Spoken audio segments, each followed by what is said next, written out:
Hello, folks. Today, we're going to take a look at a fiddle tune, a Scottish fiddle tune, called Stool of Repentance. It's really fun to play this style of music on the ukulele, and I've created this arrangement specifically for the high G tuning. It can absolutely be played with a low G as well, and if you're interested in that, let me know. But for today, let's take a look at Stool of Repentance.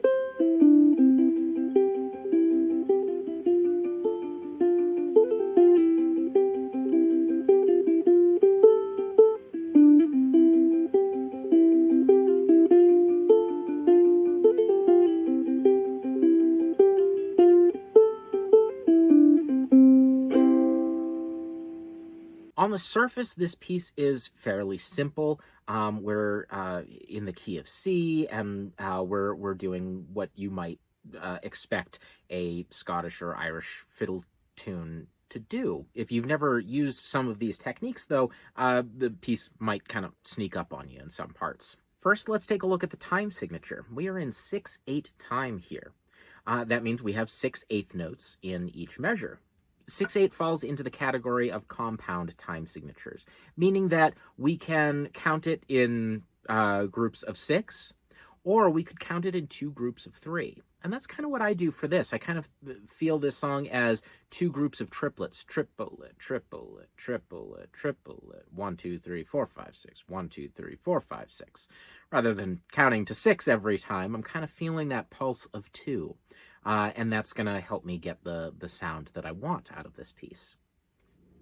And that's going to feel very natural in this style of, again, like the kind of Celtic fiddle tune sort of vibe.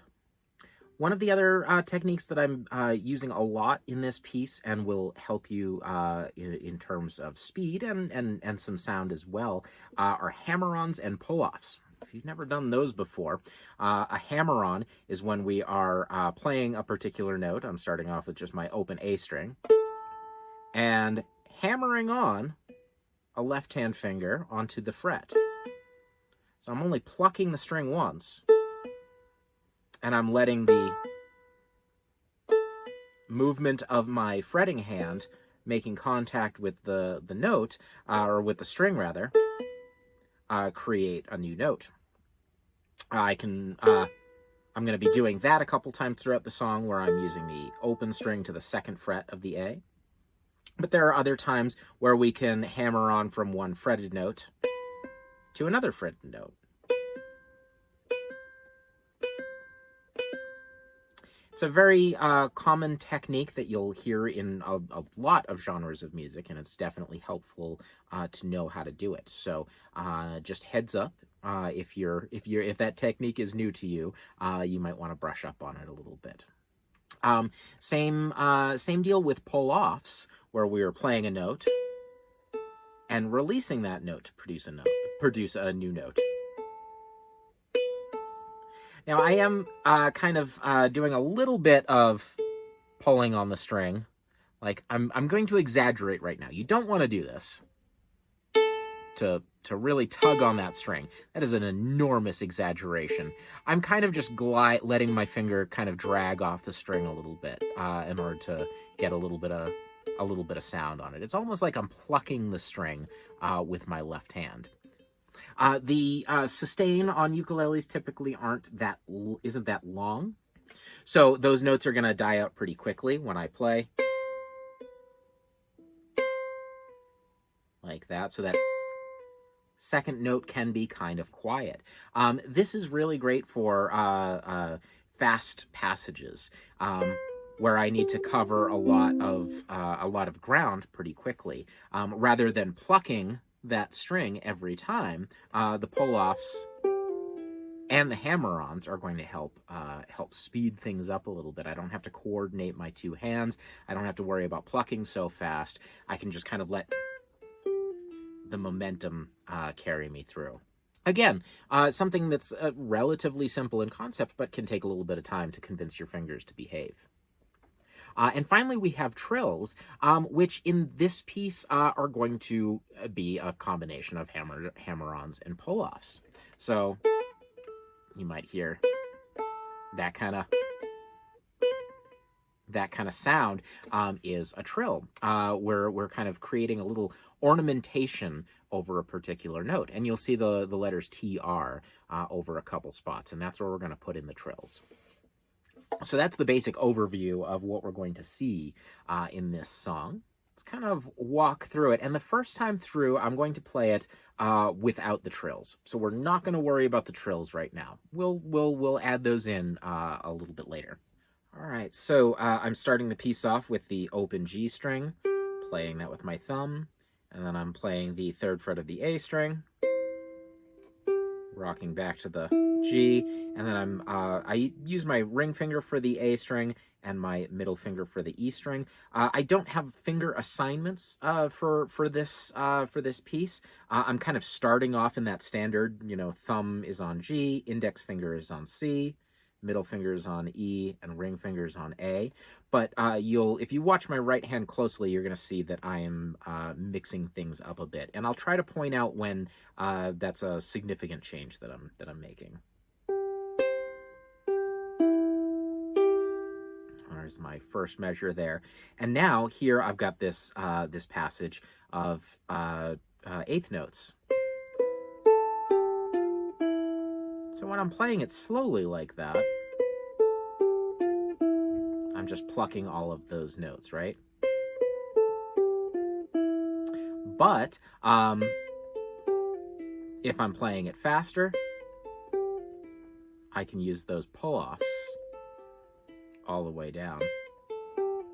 And I can just pluck on the 3rd fret of the A string, oops, and then 3rd fret of the E string. And that can be really helpful. The next measure is definitely a place where I utilize a pull-off from the 3rd fret of the A string to the open A. Like that. And again, we're going to skip the trill for right now, so I'm just going to head over to that next note, my open G string. And then I've got that final measure of the first row.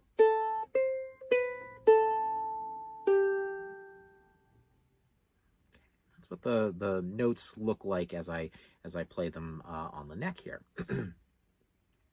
Let's see what that 6/8 feel sounds like and looks like on the page. Kind of compare the sound with the way that it looks and hopefully the way that it feels on the ukulele.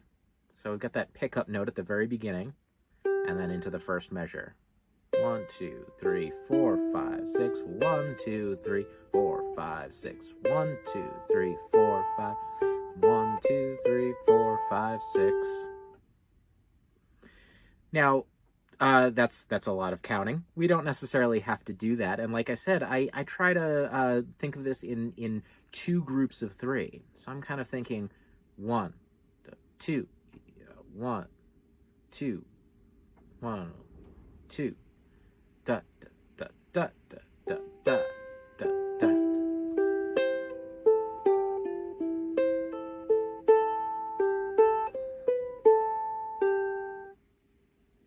So again, that 2 pulse, just kind of feeling those 2 groups of 3. Ba ba ba ba ba ba ba ba ba ba ba ba. And I'm putting that accent on like every 3, the beats 1 and the 4th 8th note beat in the measure. So 1, 2, 3, 4, 5, 6. 1, 2, 3, 4, 5, 6. So that's going to help emphasize where we want emphasis. So profound. All right, moving on to the second row. Let's take a look at that. We're coming off of the previous measure at the end of the first row. We're kind of starting, we're now back kind of where we started, right? 3rd fret of the A string. We're doing that walk down. And here's where we've got a little bit of variation. We've got an F note to an A G, A, B, C. And that has gotten us to the end of the row, and now we have the repeat sign, which sends us right back to the beginning. Notice that the repeat is not including that incomplete measure at the beginning there. So we've basically the lead in to that first measure is already in place. We've built that into this measure. All right, let's play through all of that first A section, those first 8 measures. 1, 2.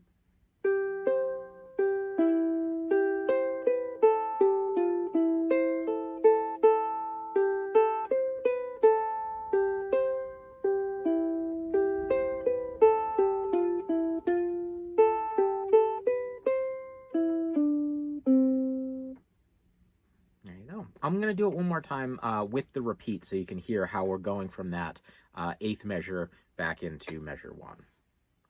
1, 2.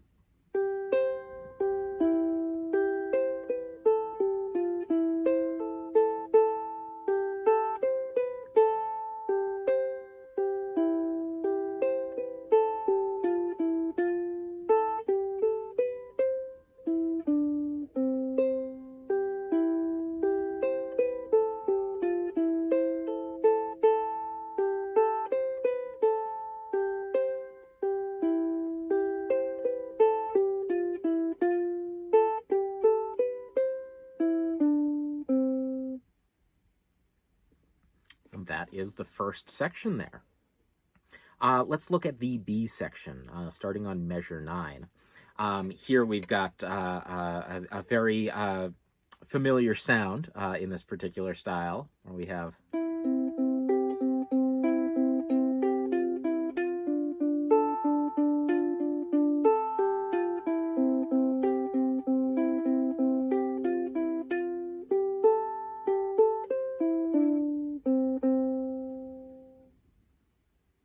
I've got some notes in parentheses, and this is not the parentheses over by the trills, but this is the parentheses in measure 9. You see the open G string is in parentheses right there.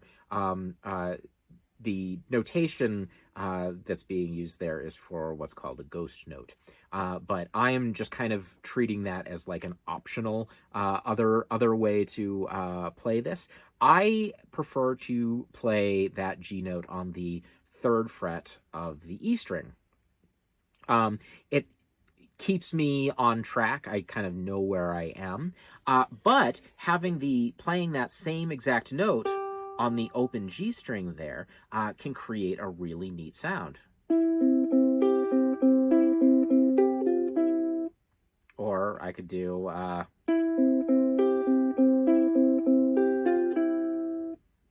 it leaves more of the notes from the melody ringing out because I'm spreading that melody across several strings. So it's giving this more resonant effect where those notes are lingering a little bit longer, blending together a little bit more, which can have a really cool sound. And I tried to capture a little bit of that in this arrangement. But especially in a section that's like kind of grooving like that, I like the control that I get by using the 3rd fret of the E string rather than the open G.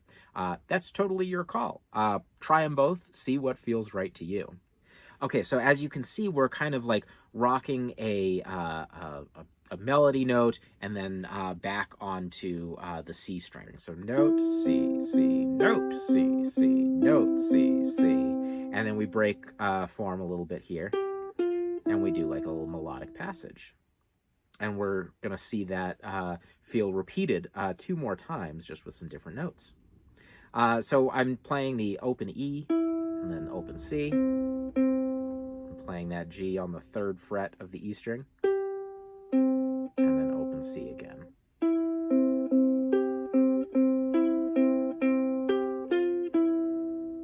I've got my little run right there. Measure 11.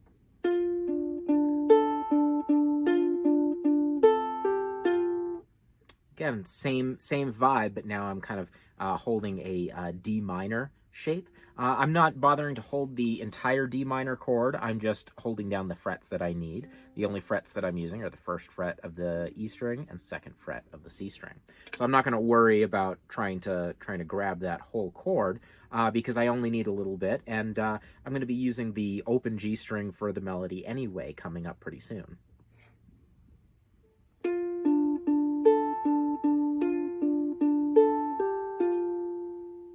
Like that.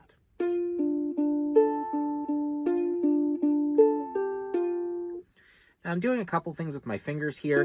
My instinct, my kind of lazy right hand instinct, is to play the first note on the E string with my middle finger, and then just keep hitting the C string with my index finger. So like it's 2 notes in a row that I'm using the same finger, right?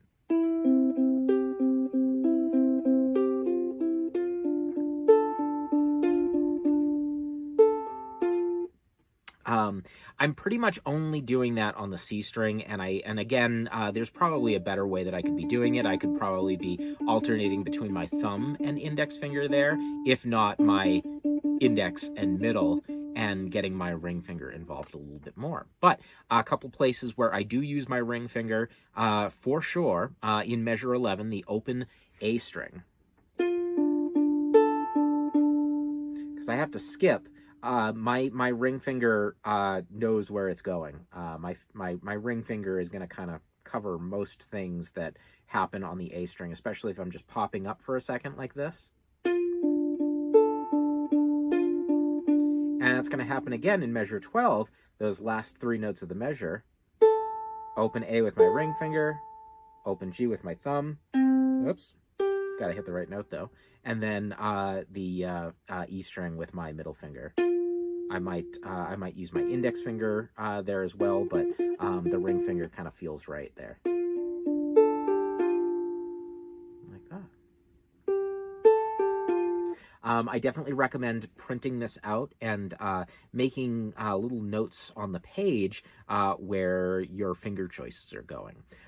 It can save you a lot of time having those notes written in, you know, numbering your fingers or using the letters, you know, the I for index, M for middle, P or R for ring, or the classical abbreviations I, M, A for your ring finger. It doesn't matter as long as you can read your notes. All right, last row.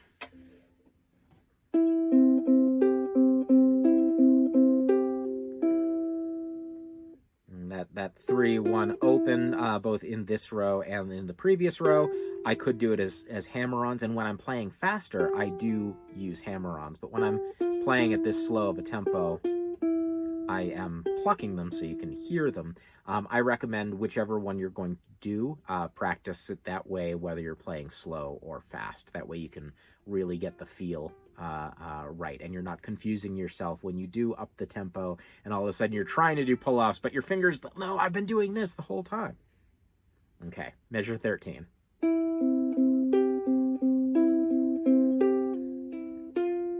That's, yeah, and then starting from measure 15 here.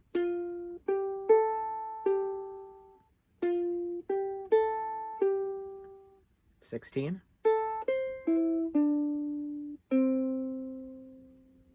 And there we are. And then we'll repeat back to measure 9.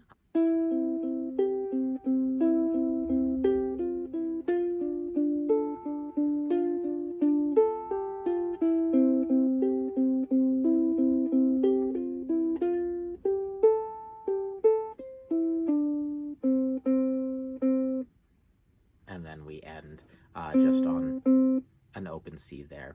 In the notation, I've got it written, we've got a dotted quarter note, so 1, 2, 3, 4, 5, 6.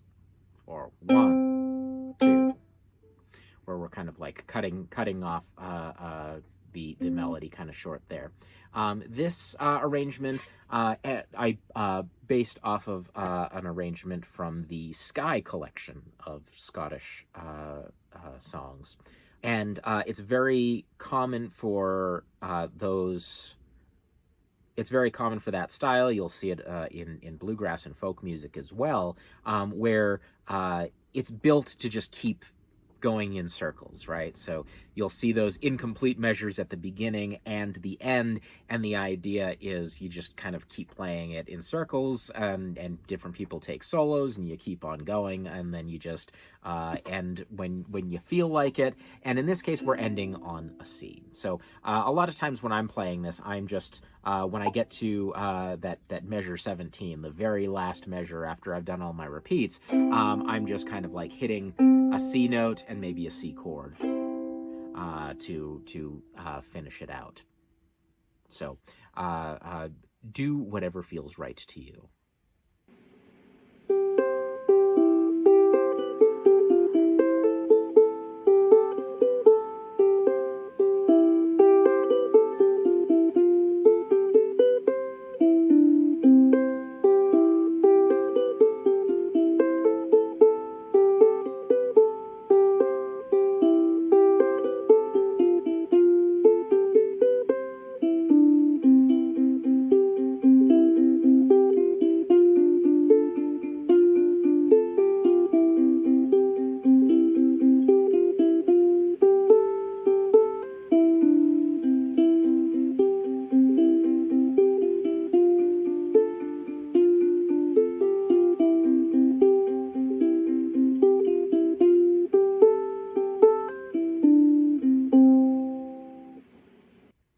For the trills, I would start off by keeping the trills simple. So when you're seeing those trills, just play the note that's indicated. So in measure 4, it's the open A string. And I'm going to hammer on and pull off. So I'm going to play measure 4. Got kind of slappy with that G there.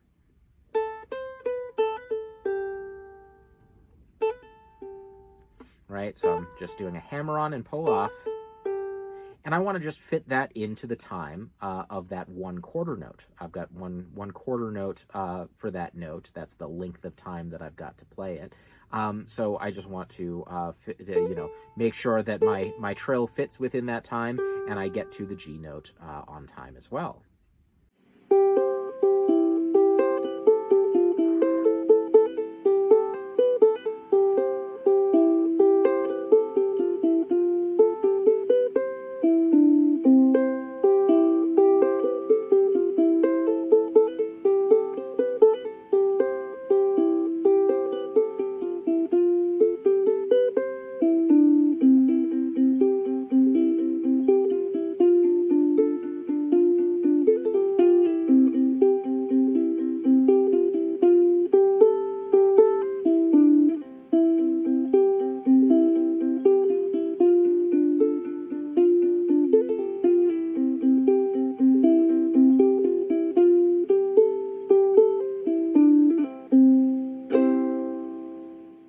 Now, if you wanted to give yourself a little bit more of a challenge, we can try and fill up, like right there, I'm just kind of getting that O2 open in there, and once it's in there, it's in there. I don't have to worry about it. But sometimes we'll have to extend that trill for longer periods of time. So if that was a half note, I would have to, sustain that trill for 2 beats long. So when I'm actually playing to fill up that entire quarter note's worth of space with a trill, I'm actually going to be doing this pattern here.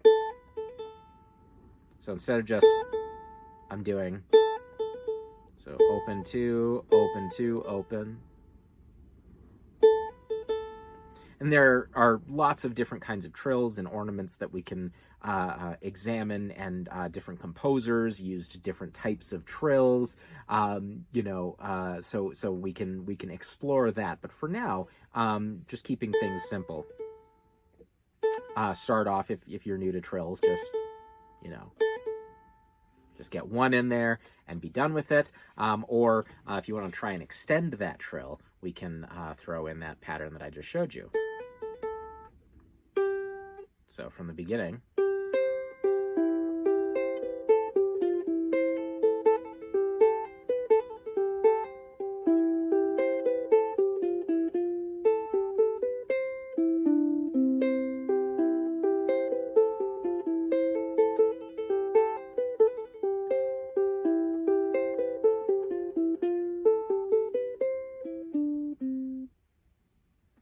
And get that kind of extra bits in there.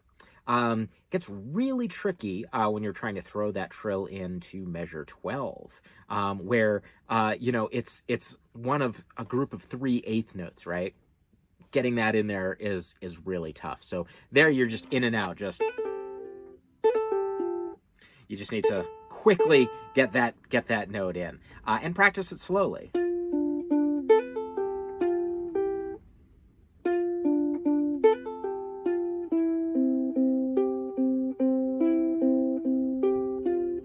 Right?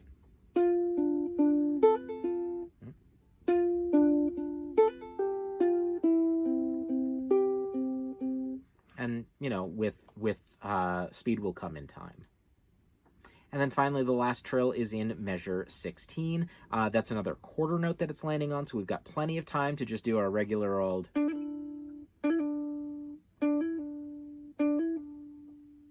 But if we wanted to add in a little bit of, if we want to give ourselves a little bit of a challenge and try and fill up that entire quarter note's worth of space with trill, we can do that. So 2, 4, 2, 4, 2.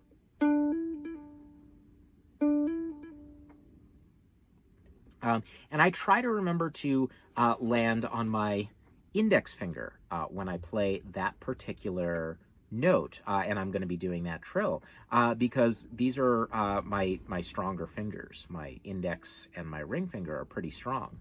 If I was kind of sticking to standard position, my pinky would have to do that trill. And in a pinch, if I kind of forget my place and I land here, I can do the trill like this, but it's not nearly as comfortable. I would need to practice doing that trill with these fingers to really build up the right strength in order to do that. So again, especially if you're just starting off, I would try to land on that second fret with your index finger. So you can do a trill with your index and ring finger.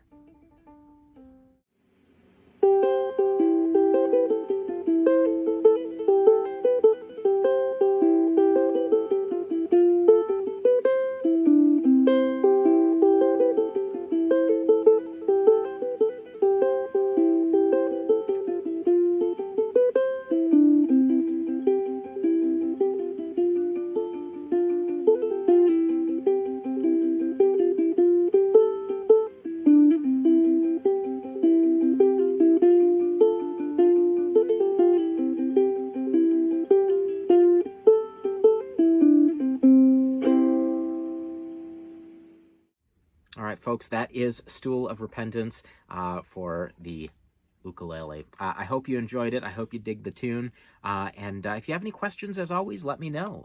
tinyvillagemusic@gmail.com. And if you're finding this in the wilds of YouTube, make sure to sign up for my mailing list. I will email you the link to our lessons every Friday. And I will also include PDFs and maybe other documents that might help you along with any particular song. I hope you all have a wonderful week, and I will talk to you all soon. Take care.